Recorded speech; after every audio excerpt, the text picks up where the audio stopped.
নমস্কাৰ সকলোকে। আৰু মই যে কিছুমান কাম কৰি ভাল পাওঁ কৰোঁ বুলি কওঁ। এতিয়া মই কি কৰিছোঁ জানেনে বাৰু?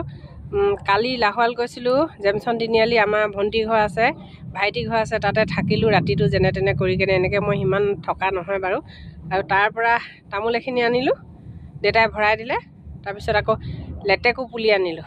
এতিয়া এইকেইটা মই লেটেকু পুলিকেইটা ৰুলোঁ, ৰুই ইতিমধ্যে শেষ হৈছে। এয়া চাওক, এই হাতত এইবোৰ মাটি, এইটো হৈছে থাল গোটেই পাত আছিলে, দলি আনিলোঁ মই, ইয়াত শিপাই সৈতে ৰুই দিছোঁ। যিয়ে নাই নাজানো বাৰু। এইকেইটা পুলি এইকেইটা আগতে এবাৰ ৰুইছিলোঁ, ভাল নহ'ল। তাৰপিছতে অলপ দিন থাকিলে জিৰিলোঁ। তাৰপিছত কি হ'ল জানো, মৰি গ'ল। হাতখন ধুই লওঁগৈ। তো আজি ভাবিলোঁ আকৌ লৈ যাওঁ। আজি আনি কেনে আকৌ ৰুই দিছোঁ। কি হয় নাজানো আৰু, ভগৱানকে চিন্তা কৰিছোঁ। হওক, পিছত চোৱাত ল'ৰা ছোৱালীবোৰ আমাৰ চিনি নাপাব এইবোৰ বস্তু, সেইটো কাৰণে ৰুই দিছোঁ। কমচে কম ঘৰতে খাবলৈ পাব, নহয়নে বাৰু?